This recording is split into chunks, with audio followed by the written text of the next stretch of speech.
Seven करके अपने पापों को धुला लो। अब तुमसे पाप हो गया, गलती हो गई, तो परशुराम जी ने ऐसा नहीं कहा कि नहीं पिताजी मैंने तो आपकी गाय बचाने के लिए ऐसा किया था, आपके लिए किया।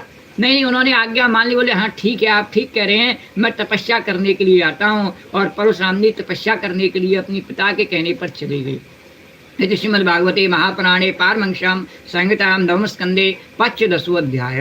राधे गोविंदे गोविंद राधे गोविंदे गोविंद गोपाल मोहना राधे गोविंदे गोविंद गोपाल मोहना राधे गोविंदे गोविंद राधे गोविंदे गोविंद गोपाल मोहना राधे गोविंदे गोविंद गोपाल मोहना।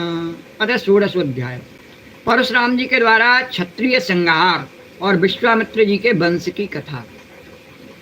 श्री शुकवाच पित्रोपशिक्षितो रामस्तथेति कुरुनन्दना संवत्सरं तीर्थयात्रायां चरित्वाश्रमम् अमाब्रवीत्। कदाचित् रेणुकां याता गंगायां परममालिनं गन्धर्वराजं क्रीडन्तम् अप्सरोभिरपश्यतः विलोकयन्ति क्रीडन्तम् उदकार्थं नदीं गता होमवेलान सस्मारा किञ्चन चित्ररथस्पृहा। कालात्ययं तं विलोक्य मुनिः शापाभिशङ्किता आगत्य कलशं तस्यौ पुरोधाय कृताञ्जलिः। व्यभिचारं मुनिर्ज्ञात्वा पत्न्या प्रकुपितो ब्रवीत् घ्नतैनां पुत्रका पापम् इत्युक्तास्तेन चक्ररेः। रामः सच्चोदितः पित्रः भ्रातृन्मात्रा सहावधीत् प्रभावज्ञो मुनिः सम्यक् समाधिस्तत्पश्च सः वरेण छन्दयामास प्रीत सत्यवती सुता बभ्रे हतानां रामोऽपि जीवितं च स्मृतिवधेः। बभ्रे हतानां रामोऽपि जीवितं च स्मृतिवधेः। श्री सुखदेव जी कहते हैं परीक्षित, अपने पिता की यह शिक्षा भगवान परशुराम जी ने जो आज्ञा कहकर स्वीकार की, उसके बाद वे 1 वर्ष तक तीर्थ यात्रा करके अपने आश्रम पर लौट आए। 1 वर्ष बाद लौट आए और एक दिन की बात है, परशुराम जी की माता रेणुका गंगा तट पर गई हुई थी। वहाँ उन्होंने देखा कि गंधर्वराज चित्ररथ कमलों की माला पहने अप्सराओं के साथ विहार कर रहा है। उसकी दृष्टि वहाँ चली गई। जैसे कोई गरीब ब्राह्मण और उद्योगपति को देखे और उसके विषय भोगों को देखे, उसमें आकर्षण हो जाए उसका, ऐसे उसे देखने लगी।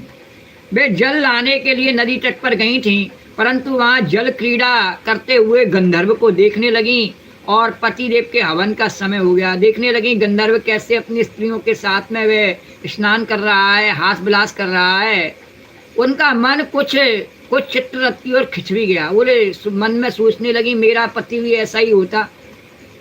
हवन का समय बीत गया, यह जान करके वे महर्षि जमदग्नि के साप से भयभीत हो गईं, परंतु वहां से आश्रम पर चली आई। फिर बाद में सोचा नहीं मेरा पति तो दाढ़ी वाला बड़ा भयंकर क्रोधी है और उसकी इस समय सेवा पूजा का समय है और मैं अगर सामग्री जल आदि लेके नहीं पहुंची तो क्रोध करके मुझे शाप दे सकता है।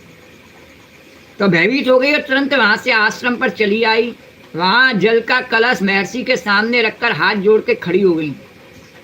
जमदग्नि मुनि ने अपनी पत्नी का मानसिक व्यभिचार जान लिया और जमदग्नि मुनि जान गए कि इसने मन से व्यभिचार किया है और ये सोचा कि चित्ररथ उसका पति हो जाए और क्रोध करके कहा मेरे पुत्रों, इस पापनी को मार डालो। अपने पुत्रों से कहा मार डालो, परंतु उनके किसी भी पुत्र ने उनकी वे आज्ञा स्वीकार नहीं की। सबने कहा अरे नहीं नहीं, हम ऐसा काम नहीं कर सकते, भले ही आप पिताजी हैं हमारे और ये भी हमारी माता जी हैं, हमें नहीं मारेंगे।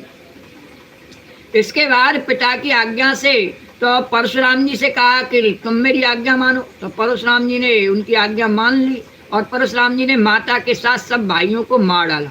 परशुराम जी ने क्यों मान ली उनकी आज्ञा? कि उसका कारण था वे अपने पिताजी के योग और तपस्या का प्रभाव भली भांति जानती थी। और परशुराम जी के इस काम से सत्यवती नंदन महर्षि जमदग्नि बहुत प्रसन्न हुए और उन्होंने कहा बेटा तुम्हारी जो इच्छा हो वर मांग लो। तो परशुराम जी ने कहा पिताजी मेरी माता और सब भाई जीवित हो जाएं तथा उन्हें इस बात की याद न रहे कि मैंने इन्हें मारा था, ऐसा नहीं रहे। और उत्तस्थे कुशलिनो निद्रा पाया एवांजसा पितुर्विद्वांस तपोवीर्यम रामश्चक्रे सहद्बलम। परशुराम जी के इस प्रकार कहते ही जैसे कोई सोकर उठे, सबके सब अनायासी सकुशल उठ बैठे।